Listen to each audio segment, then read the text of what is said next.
Contrary to the rumors that you've heard, I was not born in a manger. I was actually born on Krypton and sent here to save the planet Earth. We cannot continue to rely only on our military in order to achieve the national security objectives that we've set. Everybody somewhere between the ages of 18 and 25 will serve 3 months of basic training. We've got to have a civilian national security force that's just as powerful, just as strong. Yes, we can. Obama's healthcare plan will include coverage of all essential medical services. Yes, we can. Obama is a cruel hoax. He works for Wall Street. He's an agent of finance capital. Where did you come up with the number $700 billion? Here's the Treasury spokeswoman's quote. It's not based on any particular data point. We just really wanted to come up with a really big number. To Democrats and Republicans who've opposed this plan, I say, step up to the plate. A few members were even told that there would be martial law in America if we voted no. Secretary Henry Paulson is no George Washington. I don't think anyone questions, Mr. Kashkari, that you're working hard. Our question is who you're working for. Obama pledged that he would resume the Security and Prosperity Partnership talks between Mexico and Canada that President Bush initiated. The old boss is starting to look a lot like the new boss. Robert Gates is going to remain on the job as Defense Secretary for at least a year. Plenty of sources knew about this meeting, told us and others that it was at Hillary Clinton's house, but clearly it wasn't. We've got to give them a stake in creating the kind of world order that I think all of us would like to see. We see you causing a depression so you can blow out the economy and consolidate it and bankrupt it. We know that you are enemies of free humanity, and we are here standing against your tyranny.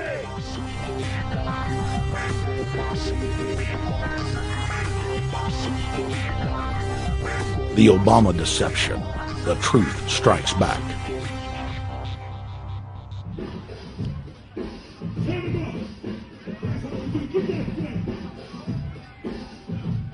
Barack is like the manager of Burger King. All presidents are, including Bush. It's like this. When your fries are cold, if your burger is not done right, you go back to Burger King, America, or your government, and you say, my burger's cold. I want new fries. First, you go to the cashier. That's the courts. You argue to the courts. The courts, if you can't get no justice with the cashier, you say, let me see the manager. I want to go to the Supreme Court. I want to see the president. The manager comes out. Hi, what can I do for you? Now the manager can override the decisions of the cashier, but you never get to see the franchise owner of Burger King. If you really have a problem with your burger, you need to go see the franchise owner. We need to go to the top or to the bottom. We need to go to where the real architecture of government is. And it's not in a president. It's in a global scheme.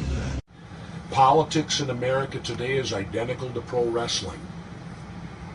And what I mean by that is, in front of the cameras and the public, we all hate each other. I'm going to kick my opponent's butt. I'm going to whale him from here to high water and beat the crap out of him. Yet behind the scenes, we all are friends going out to dinner. Went to dinner together. And it's all a work. All intermarried. Show business. It's showbiz. And that's what you have today in politics. The Democrats and Republicans aren't really opposed to each other.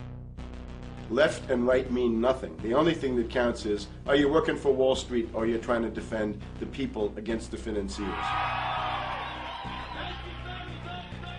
It's pretty obvious that there's some gigantic financial institutions that have been pulling the strings of politicians in this country for a long time. And there's the fact that we have it set up where they can donate millions of dollars to these guys' funds, these guys' campaigns. I mean, how do we not expect it all to go bad?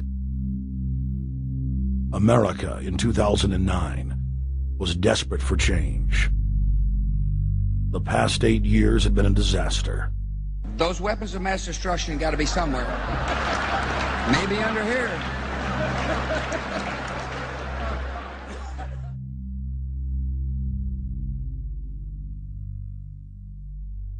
George W. Bush, who had claimed to be a conservative, had tripled the size of the federal government, shredded the Constitution, and destroyed the image of the United States worldwide. Nope, no weapons over there.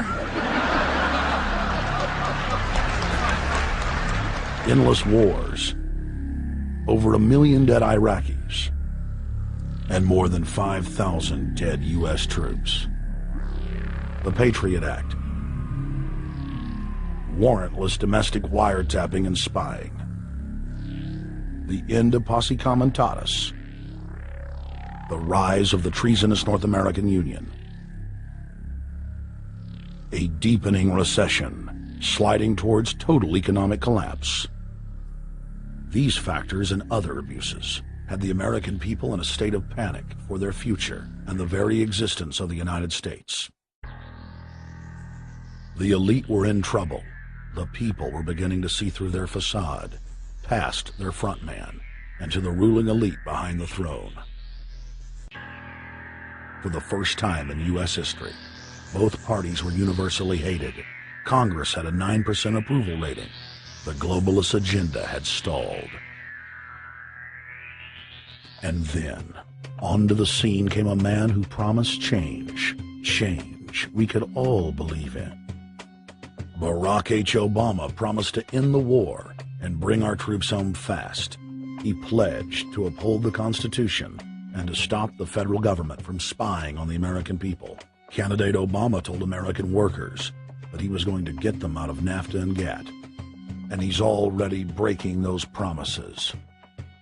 In this film, we will prove that Obama says one thing and does another, and that he works for the very same elite interests that Bush served, the very interest engineering the financial collapse and formation of a dictatorial world government.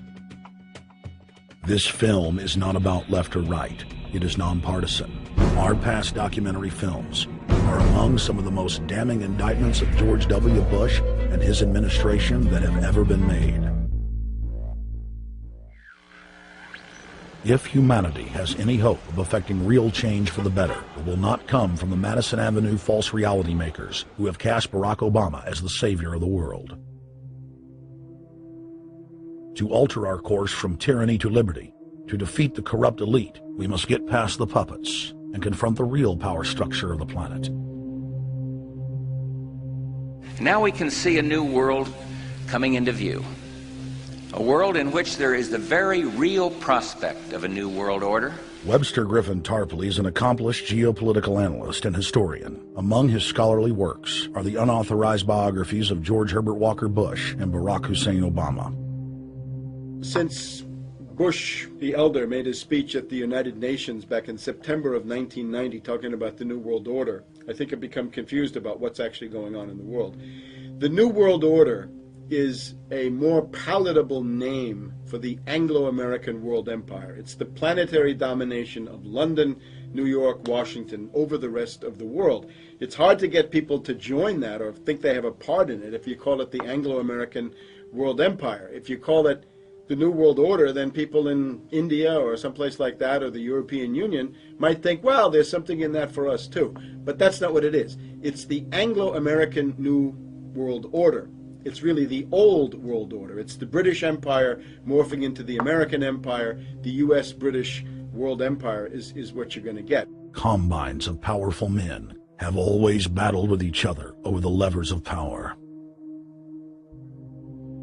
Gerald Celente is recognized as one of the world's foremost trends forecasters and is the founder of the Trends Research Institute.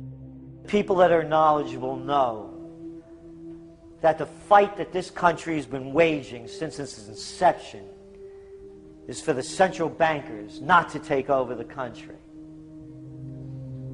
And that's why people like Andrew Jackson were elected. And that's why people revere people like Thomas Jefferson and others. The takeover's happened, and it's a corporate takeover. Agents of the Bank of England attempted to assassinate President Andrew Jackson on multiple occasions because of his resistance against a private central bank being set up in the United States. And it was something that Abraham Lincoln warned. And this is, by the way, why I believe he was assassinated. This is the Lincoln quote. "The money powers prey upon the nation in times of peace and conspire against it in times of adversity. It is more despotic than monarchy, more insolent than autocracy, more selfish than bureaucracy. I see in the near future a crisis approaching that unnerves me and causes me to tremble for the safety of my country. Corporations have been enthroned. An era of corruption will follow, and the money power of the country will endeavor to prolong its reign by working upon the prejudices of the people until the wealth is aggregated in a few hands and the republic is destroyed. Wall Street has killed Main Street." So I know how unpopular it is to be seen as helping banks right now, especially when everyone is suffering in part from their bad decisions. I promise you, I get it. Up until about the Kennedy assassination and the beginning of the war in Vietnam, the United States is a very powerful engine for world progress. It's the assassinations, the Kennedy assassination, and the others in the 1960s, the beginning of the Vietnam War, and the beginning of the absolute domination of the Wall Street group over every other interest. Nobody else counts except the Wall Street money masters. That has now made the United States into no longer a force for progress, but something very different, often a force for destruction in the world. The military-industrial complex has taken over the country along with the Wall Street gang. If you look also at the people that Obama has put on his appointments list, it's all Wall Street. It's government of Wall Street, by Wall Street, and for Wall Street. There's nobody from heavy industry. There's nobody from the auto sector, nobody from Silicon Valley, nobody from big oil, nobody from defense, no labor, no women, no retirees, no small business, nothing. It's pure Wall Street. The only people who have a voice in Obama's councils are Wall Street finance oligarchs. That's all there is. Nobody else counts for anything under Obama. It's the most extreme Wall Street administration we've ever had. Before his death, President Woodrow Wilson apologized to the public, regretting that he had been deceived by a group of international bankers, and the country's financial system had fallen into their iron grip via the Federal Reserve Act of 1913. Whether sought or unsought by the military-industrial complex, the potential for the disastrous rise of misplaced power exists and will persist. Dwight D. Eisenhower, he warned the people that the military-industrial complex was taking over the country. Only 3 years after leaving office, President Eisenhower's prophetic warning concerning the threat posed to our system of government by the military-industrial complex came to pass. President John F. Kennedy had enraged the entire elite network. Now, Kennedy was brought in as somebody who was expected to be a puppet. It was thought that his pro-Nazi father, Joseph P. Kennedy, the bootlegger, the speculator, would guarantee that Kennedy would be obedient to the establishment.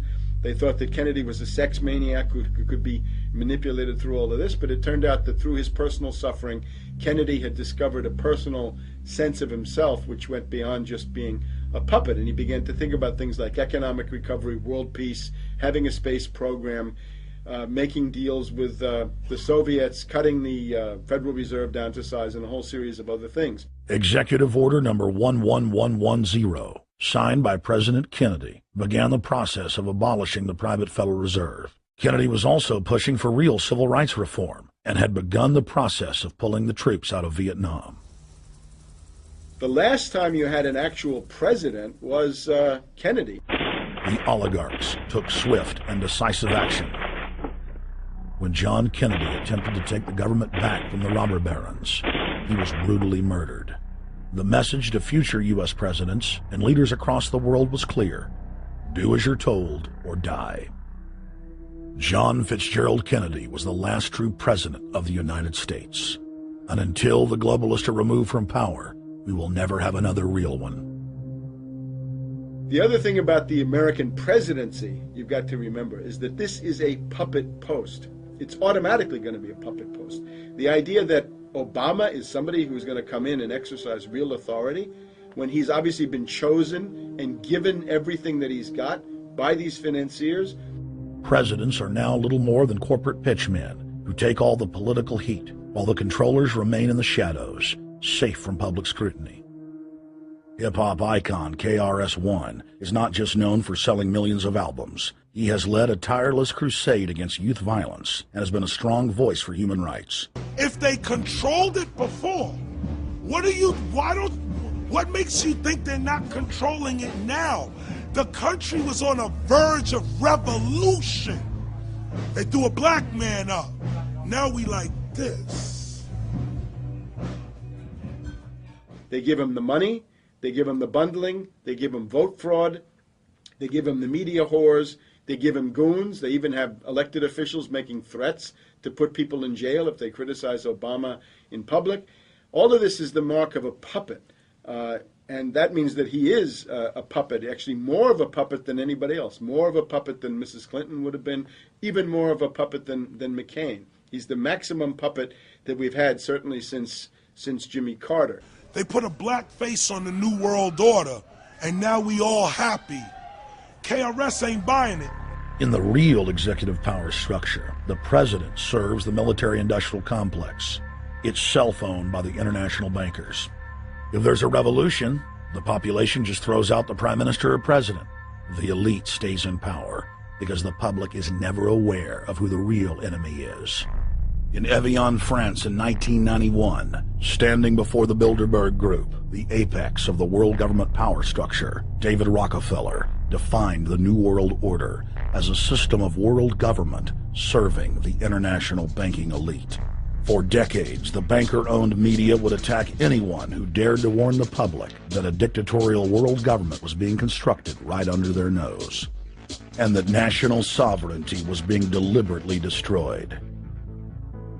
And now, after years of denial, the media and the elite themselves are proudly announcing that not only is world government real, but is the answer to the financial crisis that they carefully engineered.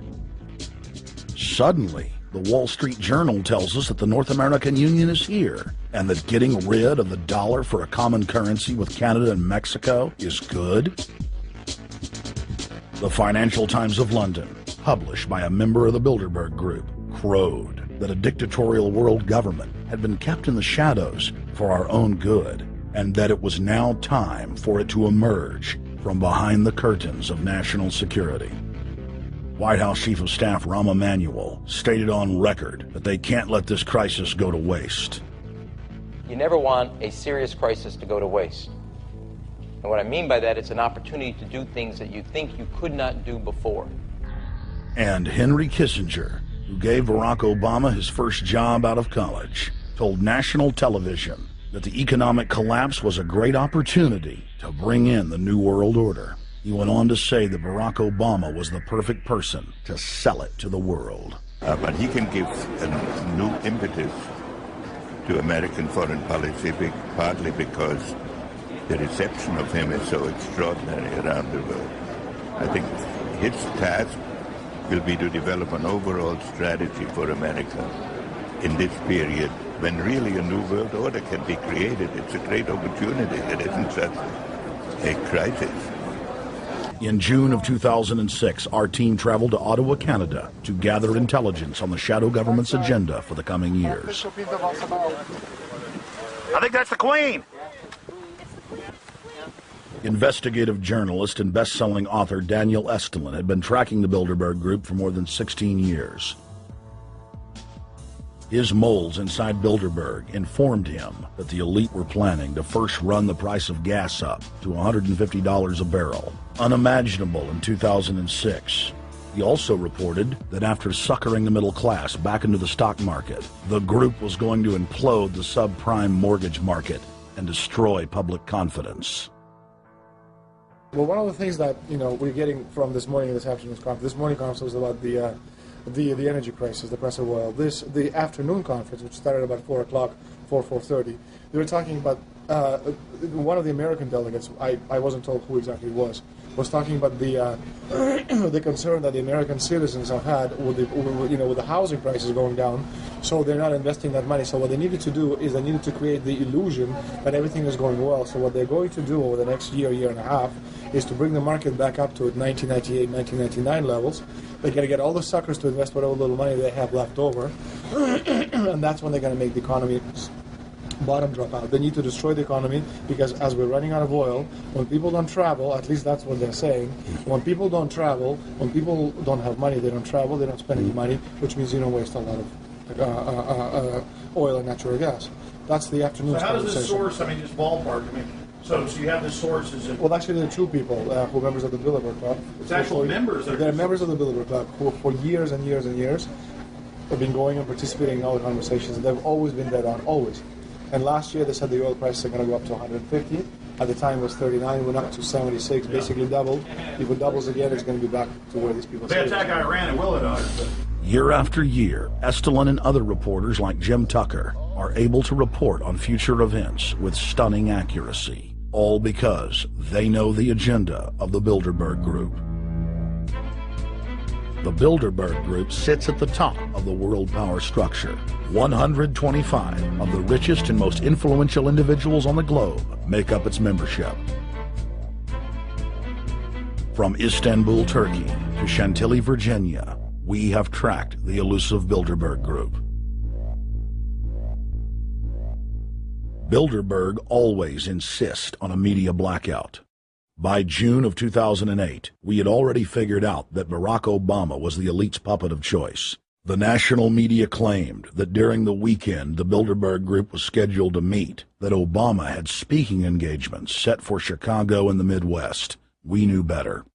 In a classic bait-and-switch, the Obama campaign told the press corps to get on Obama's campaign plane, and that Obama would join them on the flight to Chicago. Campaign staff then slammed the door shut. The fawning press had been shanghaied as Obama's campaign aircraft lifted off without Obama. Robert, why were we not told about this meeting and that the senator wouldn't be on our flight until the doors were shut and we were about to taxi to take off? Again, we had a desire, Senator Obama had a desire to do some meetings. Others had a desire to meet with him tonight in a private way, and that's what we're doing. We set up these meetings. They're being done tonight. Again, Is there more than one meeting? Is there more than one person with whom? I'm not going to get into all the details of the meetings. I don't know that I've got a ton more different answers for all of your questions. Obama wasn't going to Chicago. He had a meeting to attend, a secret meeting. Initially, it was believed that the secret meeting took place at Clinton's Washington, D.C. home. Obama's spokesman denied that, but won't confirm where the former rivals met. He also declined to comment on their topics of discussion. For a day and a half, the mainstream media engaged in a wild goose chase, trying to find out where Hillary and Obama had gone. 3 cover stories later, the corporate press had to admit they had no idea where the two candidates had gone. And to this day, Clinton and Obama aren't talking. Plenty of sources knew about this meeting, told us and others that it was at Hillary Clinton's house, but clearly it wasn't. In 2008, the trail led us to the Westfields Marriott Hotel, right outside Washington, D.C.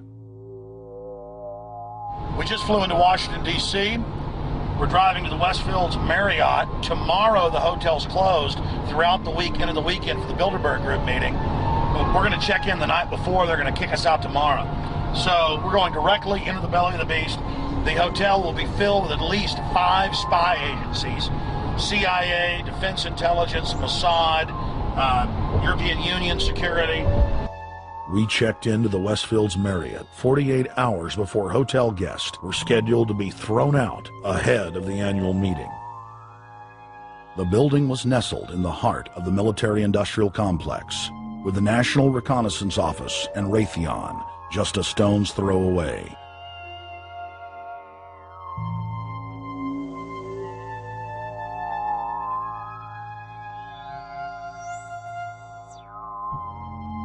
The plan tonight is to try to not get arrested, dodge the security, get in there, get some footage of the elite arriving in the morning, because some arrive before they officially lock it down, and then getting out of the building. That's our plan. I'm also going to be getting a call by a international syndicated radio show, Coast to Coast AM with George Norrie, and all week he's getting briefings from me every night about things as they develop.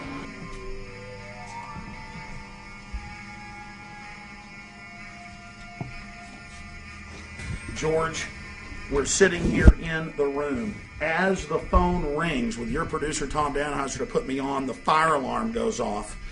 So everybody is exiting the building. I know this is a setup. They timed it exactly when this happened. Open the door. I want them to hear the fire alarm.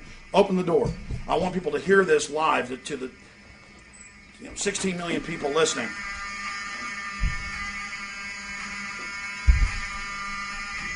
George, do you hear that? Now, they're going to use this as an excuse. The Westfield Marriott, right outside D.C. in Chantilly, they want to use this to flush us out of here. They're very upset. Everybody that covers Bilderberg, I was detained 2 years ago, interrogated, screamed at. They said Bilderberg was upset about me, wanted to stop us.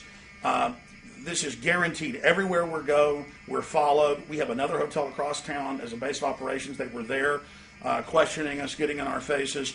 We're being followed everywhere. I need everybody's support right now. I pray to God they don't try to set me up. They may have tried to concoct this as some way to say, look, they didn't leave during a fire drill, assessing me knowing I would stay and do the interview. But again, the moment the phone rang with Tom Danheiser, the moment the phone rang, the guys answered it, I'm standing there, the alarm goes off. It's going off right now. The guests are exiting the hotel out there. Of course, there's no fire. This is just absolutely insane. I noticed, too, that there was over 100 security people here today, but tonight we got back and it was a total ghost town, and this is what's insane. We have a security guy walk up to us 30 minutes ago, about 25 minutes ago, before this happened, and said, "What are you guys doing?" We said, "We're just walking around checking out the artwork in the hotel," which we actually were admiring it, but we were also going around getting some footage. And they said, "Well, no cameras allowed." We said, "Fine." And then he said, "Yeah, we had somebody do a fire alarm a few weeks ago, and me and Rob, my camera guy, were on. Why is he telling us about a fire alarm?" I forgot that part, George. These bastards have done this. I don't know how. They're planning to try to set us up or something, but this is incredible. We are here in the middle of this right now, George.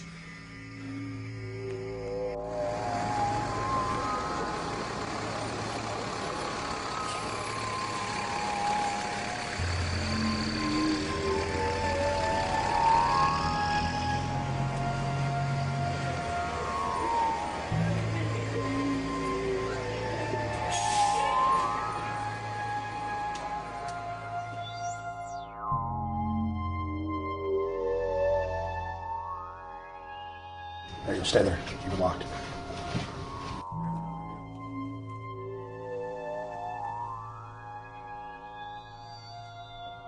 Let's go. Let's get out of here now, Richard. Don't screw around anymore. We got out of here on exactly the right time. Is this the way out? Yeah.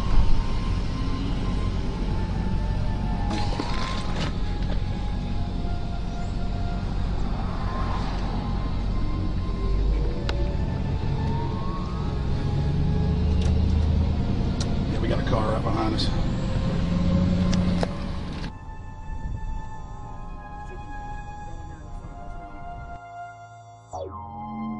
We made about, what, 5 turns and 6 turns, the same car's following us. Now he looks like he's following us into a... He came out of Bilderberg, he came out of the Westfield. He's being a little bit subtle, but... Not too. There he is. That's him over there in the blue car. Yeah.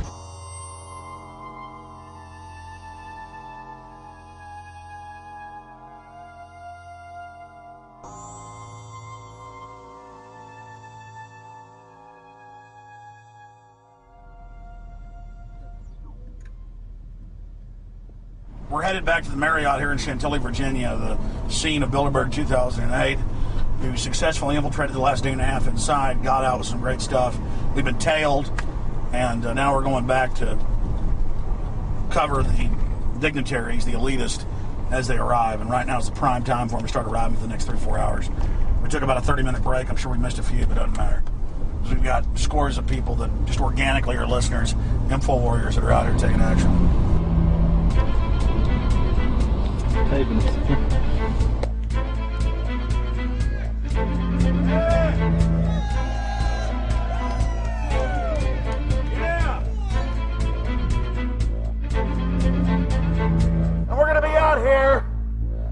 next 3 days, while you try to chart the future of our destiny, we're taking our destiny back. You're not our gods or our masters.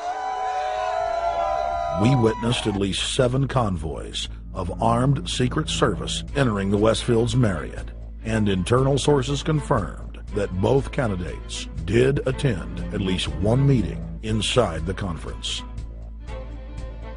While the Bilderberg Group was 100% successful in 2008 at keeping their name out of the mainstream media, they did not fare as well when it came to the exploding independent press. During the entire 2-day event, anti-New World Order protesters and alternative media encircled the hotel.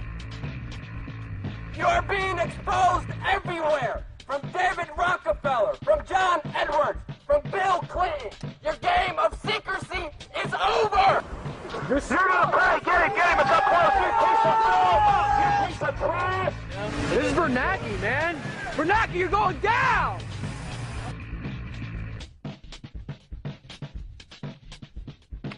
Obama, we know you're here, Obama. You cleared your schedule for the next 3 days. We know you're in Virginia. Arch criminals! New World Order scum! We are not your slave scum! Brave Americans came from all over the United States and bullhorned the main conference hall at close range as the global power brokers schemed inside. You are criminals! You control the central bank, you control the currency, and you're turning our beautiful country and world into a nightmare! The global elite are desperate to keep their organizational meetings a secret. They are keenly aware that if the population discovers that policy is being developed covertly by powerful special interest, the people will revolt. It is our duty to expose these criminals. It's a criminal act under federal law for federal officials to have private meetings to discuss world policy with non-federal workers. So everybody from the State Department, Treasury Department, White House, Defense Department, and others who show up, as they always do, they're committing a criminal act simply by being here to attend a secret meeting with officials from other countries to discuss U.S. policy in the world. So literally it's a criminal act. And every newspaper, every broadcaster has a patriotic duty to expose these scum and the evil they project. The election primaries served as a great diversion, while the true future course of the nation was being set behind closed doors. You've got, obviously, the Bilderberg Group, founded by the former Nazi Prince Bernhard of Holland. You've got the Trilateral Commission, founded by David Rockefeller's Zbigniew Brzezinski. They're the ones who ran the Carter administration. Everybody in the Carter administration, from Carter and Mondale and Volcker and Brzezinski, were all members of the Trilateral Commission. Founding member of rap sensation Public Enemy, Professor Griff, gave us his view of the Obama phenomenon. Barack Obama's been given a pass by the Blue Bloods. He's been given the okay by certain secret societies for them to let him in. I truly believe imperialism and fascism needs a facelift. And that facelift is going to have to be black. And the reason why I believe that, simply because I think they're trying to go into Africa. Well, they're already in Africa. But they want to totally control all the natural minerals that they're going to need to carry themselves into the 21st, 22nd, and 23rd centuries.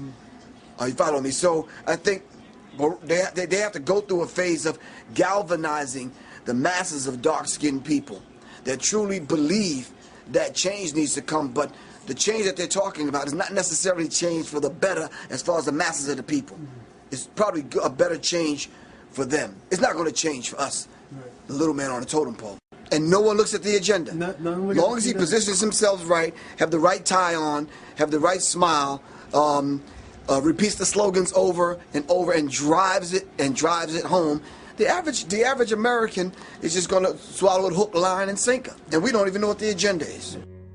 Writing in his 1964 book, With No Apologies, Senator Barry Goldwater said, The Trilateral Commission is intended to be the vehicle for multinational consolidation of the commercial and banking interest by seizing control of the political government of the United States. The Trilateral Commission represents a skillful, coordinated effort to seize control and consolidate the four centers of power: political, monetary, intellectual, and ecclesiastical.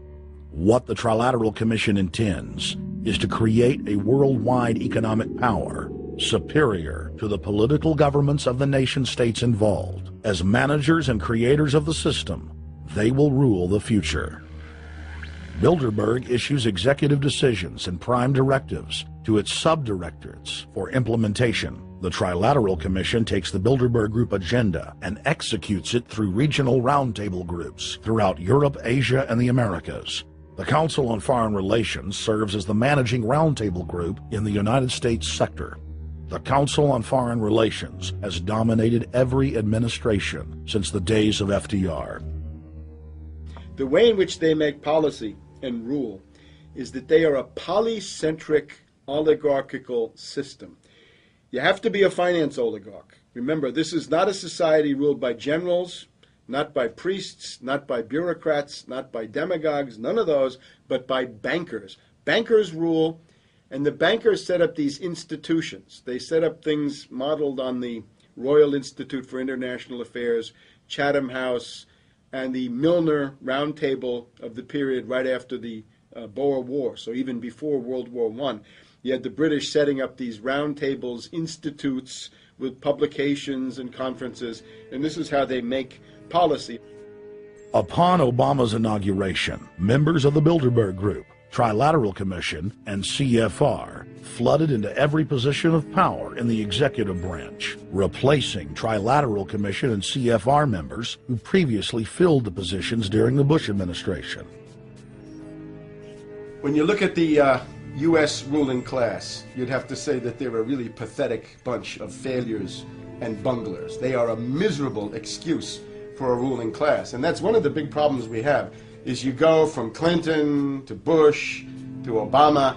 What stays the same is the ruling elite that gives these puppets the orders that they act on. And these orders are wrong-headed, let's say the least. They're basically bankrupt. They're going to lead to the collapse of this civilization. What they're doing is using the existence of the United States as a formerly powerful nation-state to act out their Wall Street fantasies of world domination and maintaining their capital structures and maintaining their system of looting. And this can't be done.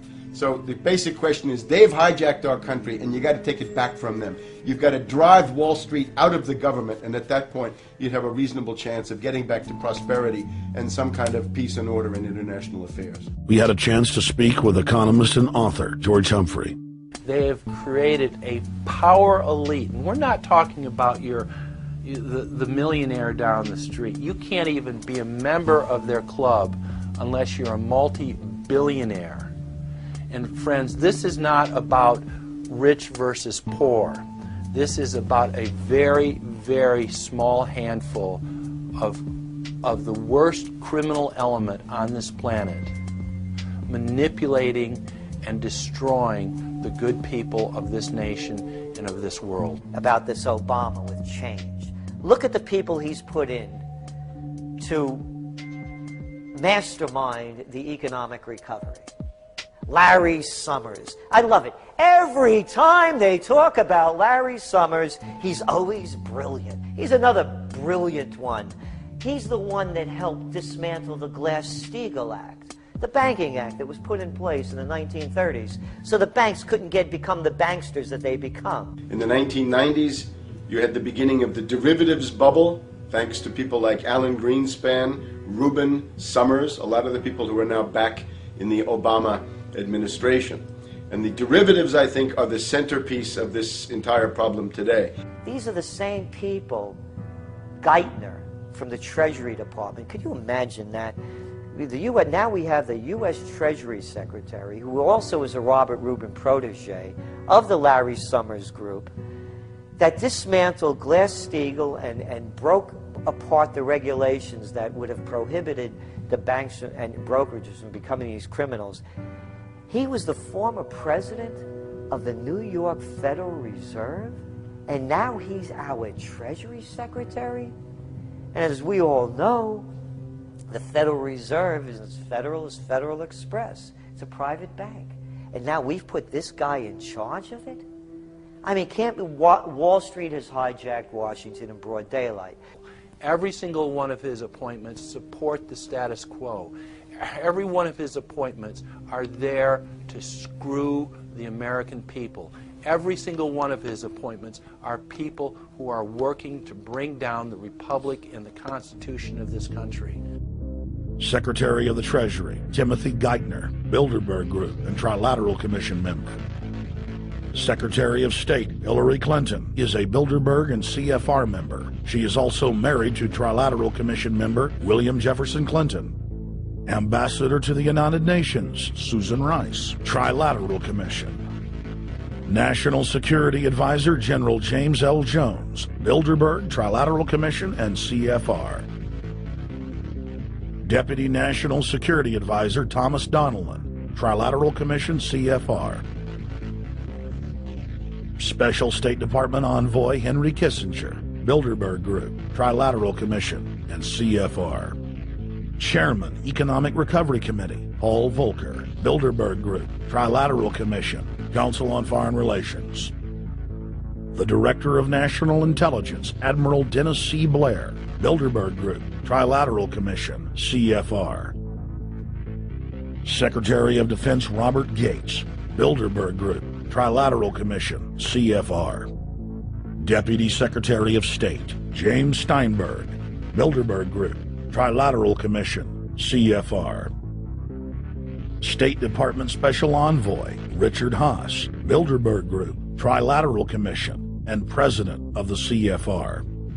Obama Presidential Advisor Alan Greenspan, Bilderberg Group, Trilateral Commission, CFR.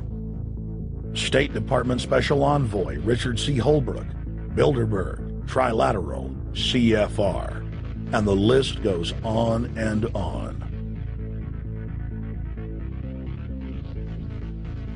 Even if Barack Obama were the most wonderful person in the world, he was groomed and brought to power by the global elite to carry out their agenda. Humanity must look past Obama and realize that presidents come and go, but the shadow government and their program of global enslavement continues. How could people be so stupid and gullible to believe a bunch of political people? So people who voted for Obama were trying to express, I think, first of all, something worthwhile. The hatred for Bush, Cheney, the neocons, the desire to punish the Republicans for their adventures, their police state, and their economic depression. The second question was on the economy. People felt that Bush was selling them down the river into a world depression. He is, of course, the new Herbert Hoover in that regard, so they were trying to get something different from that. The tragedy, of course, is, and this is really why Obama was groomed and prepared over a period of almost 30 years now, that Obama is there to frustrate and to deceive all of those hopes. Obama is a cruel hoax. He's a bogus sham. He's an absolute denial of everything that you'd expect from an American president. It is very disturbing to see well-meaning people falling for high-tech propaganda over and over again. It happened after 9/11. The American people en masse were swept into a mob psychology, irrationally throwing their common sense to the wind and doing whatever the administration told them to. The general public eventually caught on to the fact that George W. Bush was a deceitful thug and that the economy was in freefall. In the midst of it all, Barack Obama was there, speaking out against the abuse of the people at the hands of the establishment. With the election of Barack Obama, the world rejoiced that the United States was no longer in the hands of madmen. But unfortunately for humanity, this was another vicious fraud. I want to like the guy. He speaks gently. He's intelligent. He seems to be a man of peace. He is just as charismatic as they come. But you know what? Is that a tree is really, really measured by the quality of its fruit. And when you kind of put away all the flowery words, when you put away all the rhetoric, when you put away all the rock and roll music, what he does is what's important for the people of this country, starting with the truth. Obama is notoriously a liar. He promised that he would get out of Iraq, I think within 16 months at some point. We had Samantha Power telling the Scotsman that he wouldn't be bound by those promises, and sure enough, he's now not going to be bound by those promises. Obama pledged in hundreds of speeches and interviews that within 6 months of being elected, he was going to bring our troops home from Iraq. But after he was inaugurated, the story changed. Now he said that they would look at bringing some of the troops home in 16 months. 2 weeks later, his story had changed again. Now the administration would look at bringing the troops home in 23 months. Well, Obama's already fudging. He's fudged since day one in this election, where he first said we're getting out. Well, now it's a timetable, and now it's da-da-da, because they're getting to him. They're understanding that, and he ain't going to be able to get him out because people more powerful than him got us in. When he first ran, remember, he was going to take the troops out. I get in there, troops come home. Day one. There is no military solution in Iraq, and there never was. I will begin to remove our troops from Iraq immediately. And then that went to 16 months. And now he's going to add, they're saying, another 30,000 or more troops to Afghanistan. Next, he sent 30,000 more Marines to Afghanistan, doubling the total number of forces in the crosshairs. Barack then announced that he was going to move missile systems into Eastern Europe to encircle Russia. But after all, what should we expect after he kept Bush's Secretary of Defense Robert Gates?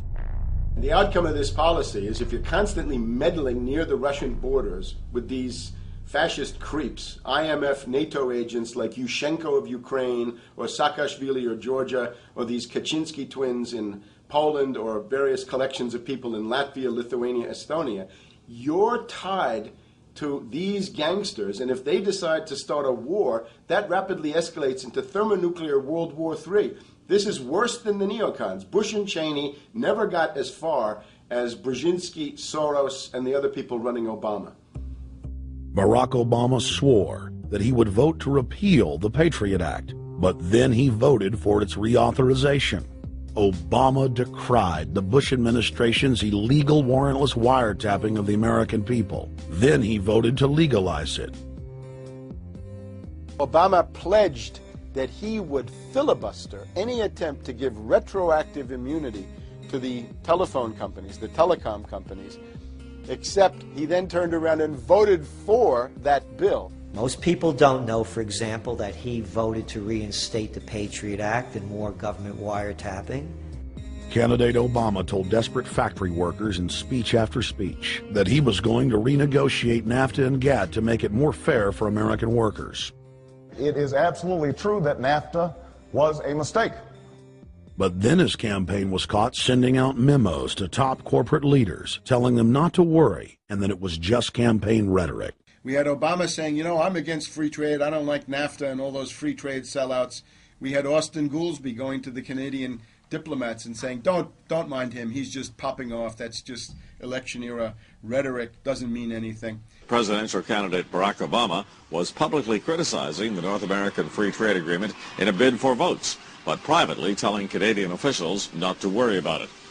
He said that he was going to bring us peace in the Middle East.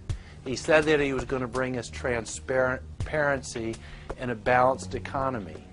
He said that he was going to not have lobbyists. He said he was going to clean up government. He said he was going to work for the environment. And point by point by point, within the first month of his inauguration, he has lied and deceived and cheated the American people. The people of the United States and the world were filled with hope that Obama was the real deal when in his first week in office he signed an executive order supposedly closing Guantanamo Bay and other secret prisons. Then the press actually had a chance to read the executive order and were shocked to find that the executive order only said that Obama was thinking about closing Guantanamo in a year. But worst of all, the executive order continued the practice of rendition which the L.A. Times called secret abductions. They don't know. They think that he's signed off immediately on closing Guantanamo, but he's allowing prisoners now to be taken to foreign countries and not knowing where they're sending them and to be tortured in foreign countries. They don't know that they kept that provision in there. Obama is now continuing the practice of secret arrest, secret prisons, and most importantly, indefinite detention without trial. When a British High Court said that it was preparing to release secret British and U.S. torture orders that prove that the Bush administration was ordering personnel to systematically abuse detainees, Barack Obama threatened to cut off all U.S. intelligence ties to England. To add insult to injury, he stated that the program was important to national security, not only endorsing Bush's crimes, but continuing them. Obama voted for a reinstatement of the Patriot Act.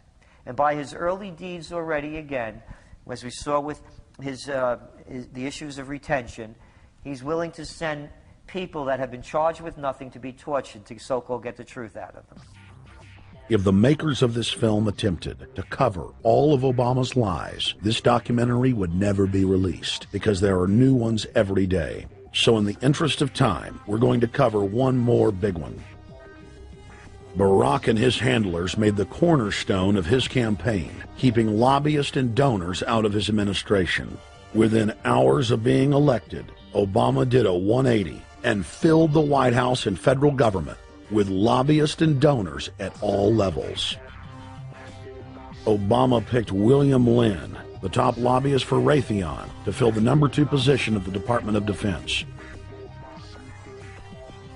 Timothy Geithner, former president of the private Federal Reserve Bank of New York, was picked by Obama to be Secretary of the Treasury. Geithner promptly crammed the Treasury Department full of lobbyists, like his Chief of Staff, Mark Patterson, formerly the top lobbyist at Goldman Sachs. Obama appointed top lobbyist to the Saudi royal family, George Mitchell, as the lead Middle Eastern envoy. Obama appointed the king of Wall Street lobbyists, Leon Panetta, to head up the CIA. Obama tapped Tom Daschle, top lobbyist for healthcare firms, to run the Department of Health and Human Services, and the list goes on and on. Then, 3 weeks into his administration, Obama launched a new lie, more outrageous than the previous. With Academy Award-level conviction, he said that he was upset about the banker bailout, which his own Chief of Staff, Rahm Emanuel, another former Wall Street executive, had engineered. Obama said that he had signed an executive order capping the CEO's salaries of those who had taken the bailout money. There was just 2 problems. All the major banks and brokerage firms were exempt, and the new order only dealt with any future bailouts. And those were to be on the honor system. What gets people upset, and rightfully so, are executives being rewarded for failure. AIG, Bank of America, and Citigroup, which have received billions in bailout money, don't fall under this plan. Only banks negotiating future agreements with the government will be restricted. But this appears to be built on an honor system, and White House Press Secretary Robert Gibbs had a hard time explaining how enforcement would work. Well, let me get, I will get clarification from Treasury on that. Generally speaking, this is already the biggest liar and the biggest disappointment that we've seen in recent history. And again, qualitatively beyond the rather low standards set by Bush the Elder and Clinton in terms of delivering on promises. Bottom line, Obama is a fantastic actor and an even better liar. His track record is clear. He has done the opposite of everything he told the people he would do. They'll make up one lie after another. And if you believe these people, knock yourself out. I don't believe a word they say. Within 1 month of the passage of the first banker bailout bill, the press reported that over $5 trillion had just disappeared out of the U.S. Treasury. By December, the amount of money that had been stolen had reached $8.5 trillion. The leadership of both political parties circled the wagons and would not discuss where the money had gone. Enough, man! Informed Americans protested the private Federal Reserve System at all 38 of their regional governorship offices. Arrest Bernanke and Paulson! Arrest all the criminals that stole the banker bailout money! It was refreshing to see people standing up against the real power structure, not being distracted by the elite's frontmen like George W. Bush and Barack Obama. We traveled to Dallas, Texas to cover We the People taking on the real enemy. Hey, I want to talk to the workers up there on the parapet. The ones smoking cigarettes that just jumped back. You're with the American people, we know that. But understand, ask the workers inside. You're not in a federal government building. You're in a private Federal Reserve that uses that name as a fraud. That'd be like if my first name was Federal Reserve Jones. I'm still not the federal government. I'm not a federal agency. But if I said my name was Federal Reserve, I could go out and pay off politicians and get them to allow me to get into power so I could issue the currency and credit, and then I could buy up the world. That's what these criminals have done. A lot of people think that the Federal Reserve is already part of the government. They're not. It's controlled by cliques of unelected, unaccountable bankers meeting in secret. Most of these people have never even been through the formality of a Senate hearing or a Senate confirmation. They claim that they're part of the U.S. government. They masquerade as if they were part of the U.S. government. But in reality, this is a purely private operation. Jackals, hyenas, raptors, all of them loyal, not to the American people, but to the Wall Street banks, which is where most of them come from. Everyone is pointing to Barack right now, President Obama, as saying, you got to get the economy together. You got to get the economy together. When in fact, the president has very little to do with the economy. It's the Federal Reserve Chairman that at least sets the policy. That's a privately owned company, the Federal Reserve Bank. They set the agenda. These guys are masquerading as a federal institution. They are a private banking consortium, and this is their front, their holding company. The Federal Reserve is not federal. It's a front for a private banking cartel. That's on record in congressional testimony, and they're the ones orchestrating the economic collapse we're seeing right now, so that's why we're here. While at the End the Fed rally outside the Federal Reserve Bank in Dallas, Texas, we spoke with Ron Paul's brother, Wayne Paul. 1913, the Federal Reserve Act was passed, floor of the House, where 3 members of Congress were on the floor. At that time, they only needed a majority of votes to pass it. So in 1913, the Federal Reserve Act was passed. 20 years later, 1933, under Roosevelt, the United States was declared bankrupt. And in 1933, the Federal Reserve Private Bank says, okay, U.S.A., what are you going to pledge as collateral on the debt you owe me? What happened by 1936? Does anybody know? We instituted Social Security system, and you and I and our children and our children's children were pledged as collateral on the debt of our government to the Federal Reserve. And that's where we're at today. It took 20 years to make this country bankrupt, and since then, our government has operated under emergency powers of our government. It is not the president that makes the decision in this country.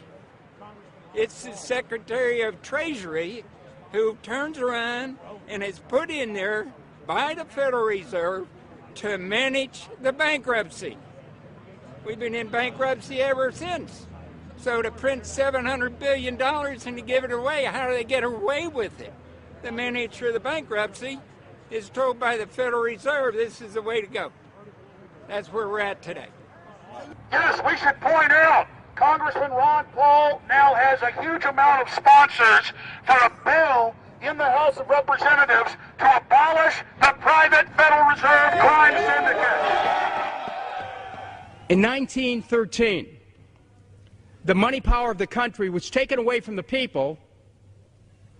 By constitutional privilege, it belongs with the Congress, but it was given up in the Federal Reserve Act. The Federal Reserve is no more federal than Federal Express, but yet it has the power to determine the direction of use of money in our economy. If we could take that power back and put the Federal Reserve under Treasury, we start to be in a position of being able to control monetary policy on behalf of the United States people. The Federal Reserve is totally private, and Alan Greenspan 2 weeks ago on PBS on Lair NewsHour said on record that they are above the law, the Congress, the President, everyone. No court can do anything. We run America. What is the proper relationship, what should be the proper relationship between a chairman of the Fed and a president of the United States? Well, first of all, the Federal Reserve is an independent agency, and that means basically that there is no other agency of government which can overrule actions that we take. So long as that is in place and there is no evidence that the administration or the Congress or anybody else is requesting that we do things other than what we think is the appropriate thing, then what the relationships are don't frankly matter. Notice what Greenspan is saying. Greenspan is saying the Federal Reserve is beyond the law. And in reality, they are, in practice, beyond the law. Nobody, as far as I know, has ever audited the Federal Reserve. One of the first things we ought to do when we nationalize the Fed is go in there and find out the audit. Who stole money? Who engaged in corruption? There's a whole series of people going back to Volcker, to Greenspan, to Bernanke, and so forth. Think of the arrogance of private group of banks that have bankrupted the nation by design so they can repo the country. A private group of banks that loaned us our own money back are telling us they're above the law. You are not above the law, criminals. No one is above the law. No one is above the law, and the private Federal Reserve sure as hell isn't either. Since the founding of the Federal Reserve back under Woodrow Wilson, the Federal Reserve has struck out 3 times. They didn't stop the crash of 1929. They didn't stop the banking panic of 1932, 1933. And now they are the cause of the derivatives crisis because they're the ones who inflicted derivatives on the world with Alan Greenspan. Instead of our economy being about goods and services and real products and manufacturing, it's all about these guys, the private Federal Reserve that masquerades as a government entity who controls the issuance of currency and credit. They're the ones that have cut off the liquidity in the market. They told us have a debt-based economy. Then they cut it off once they get us under their thumb and implode the economy so they can consolidate it. And that's what they're doing right now. I mean, it's in their own documents, it's in their own statements. They claim, give us unlimited power, give us trillions of dollars with the banker bailout bill that's already $5 trillion, not $850 billion as they say. And we'll get the economy going, but they're hoarding the money and buying up other banks that aren't part of the Federal Reserve, buying up insurance companies, buying up roads, infrastructures, media empires, defense contractors. What the banks do is they implode an economy by cutting off credit, and then once things really fall to a low, and they know the low because then they buy everything up and start then putting more money back into the economy, and then they build it back up. So they build us up.